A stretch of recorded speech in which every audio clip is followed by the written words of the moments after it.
Good morning, students. How's you doing? I hope you are doing well. Dear students, yesterday we completed the reading of the part number 1 of the chapter number 7, A Visit to Cambridge, written by Firdaus Kanga. Dear students, इस chapter में क्या है?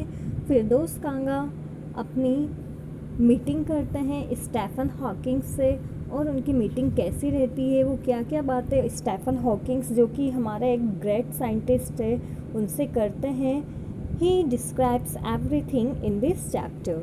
इस chapter में अब तक क्या होता है कि वो जो असिस्टेंट है स्टेफन हॉकिंग उनसे बात करके हाफ एन आवर का टाइम डिसाइड करते हैं मीटिंग के लिए. ओके उनको हाफ एन आवर का टाइम दिया जाता है. वैसे तो उनने बोला था कि 10 मिनट्स भी काफ़ी होंगे स्टेफन हॉकिंग से मिलने के लिए, बट फिर भी उनको हाफ एन आवर का टाइम दिया जाता है. Now what happens next in the story? Let's read that ahead. And suddenly I felt weak all over. फिर क्या होता है जब मीटिंग फिक्स हो जाती है तो जो हमारे ऑथर है फिरदौस कांगा उनको काफ़ी वीक फील होता है, काफ़ी कमज़ोर सा, मीन्स कि उनका जो कॉन्फिडेंस लेवल होता है वो थोड़ा डाउन होता जाता है. क्यों होता जाता है? क्योंकि वो एक बहुत बड़े साइंटिस्ट से मिलने जा रहे होते हैं. Growing up disabled you get fed up with people asking you to be brave. जब आप एक डिसेबल के रूप में ग्रो अप होते हो, जब आप एक डिसेबल पर्सन होते हो तो आप काफ़ी फेड अप हो जाते हो, काफ़ी परेशान हो जाते हो उन पीपल से जो आपसे पूछते हैं या फिर आपको कहते हैं ब्रेव रहने को. Okay as if you have a courage account on which you are too lazy to draw a cheque. हालांकि आपके पास करेज तो काफ़ी होता है ना, लेकिन आप क्या हो करेज को आप गैदर नहीं कर पाते हो. जैसे बैंक में मनी जमा होता है लेकिन आप वो मनी निकालते नहीं हो, एक चेक नहीं डालते, उसी टाइप से जो करेज का जो अकाउंट है वो आपके पास होता तो है लेकिन आप इतने लेज़ी हो जाते हो उस टाइम पे कि आप एक चेक डाल के थोड़ा सा करेज गैदर करना पसंद नहीं करते हो. The only thing that makes you stronger is seeing somebody like you achieving something huge.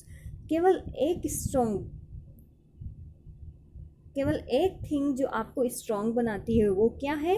किसी और पर्सन को जो आपकी तरह डिसेबल है उसको कुछ बड़ी चीज़ अचीव करते हुए देखना. Okay then you know how much is possible and you reach out further than you ever thought you could.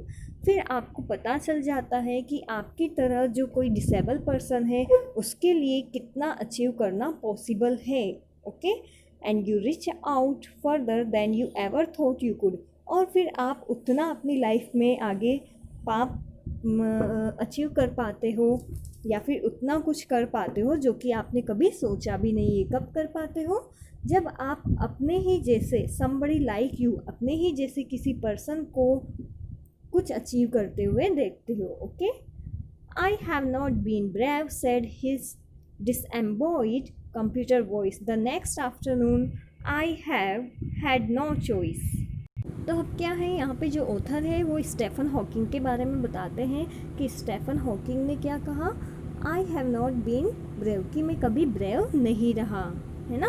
I had no choice, लेकिन मेरे पास कोई और चॉइस भी नहीं थी, कोई और ऑप्शन भी नहीं था है ना, इसलिए मुझे ब्रेव होना ही पड़ा. श्योरली आई वॉन्टेड टू से, हाँ हालांकि मैं ये कहना चाहता था स्टेफन हॉकिंग से. क्या कहना चाहता था?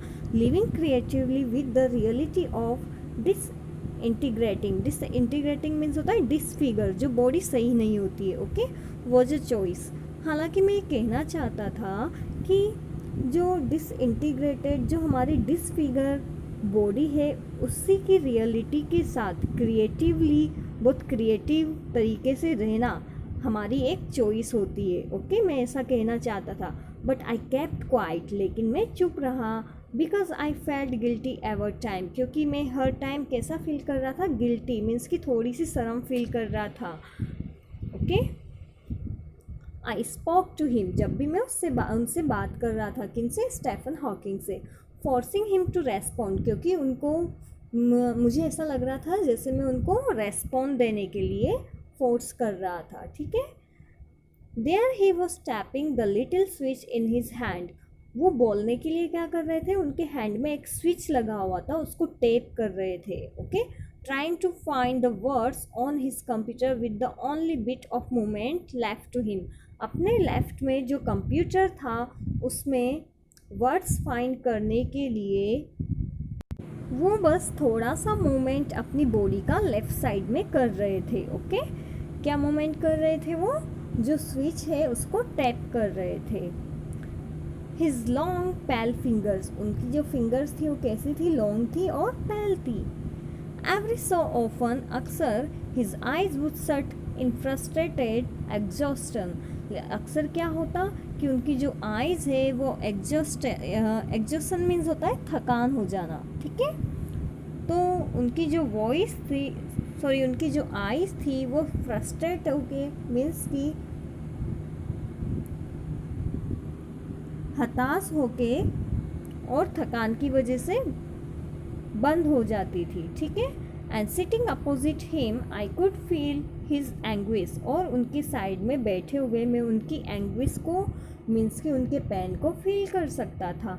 The mind by earned with thought that came out in frozen phrases and sentences stiff as corpse. क्योंकि उनका जो माइंड था वो बहुत सारी थॉट से बायंट मीन्स कि भरा हुआ था. ओके, और उनकी जो थॉट्स थी वो फ्रोज़न फ्रेजेस और सेंटेंसेस के रूप में बाहर आती थी. और जब वो सेंटेंसेस और फ्रेजेस बोलते थे, उनकी जो कंप्यूटराइज्ड वॉइस में जो सेंटेंसेस एंड फ्रेजेस बोलते थे वो ऐसे लगते थे स्टीफ एज कॉप्स. जैसे तो जो सब स्ट्रेट रहते हैं ना, स्टीफ मीन्स होता है फर्म रहना, स्ट्रॉन्ग होना, बिल्कुल भी फ्लेक्सिबिलिटी ना रहना. ठीक है, तो उसी टाइप की जो सिचुएशन थी वो उनके फ्रेजेस की थी, सेंटेंसेस की थी. Okay, a lot of people seem to think that disabled people are chronically unhappy. बहुत सारे लोग ऐसा सोचते हैं कि जो डिसेबल पीपल होते हैं वो लिखित रूप से अनहैप्पी होते हैं, है ना. जैसे तो बहुत सारे लोग ऐसा सोचते हैं कि कहीं पे लिखा हुआ है कि जो डिसेबल है वो अनहैप्पी रहते हैं. I said I know that's not true my self.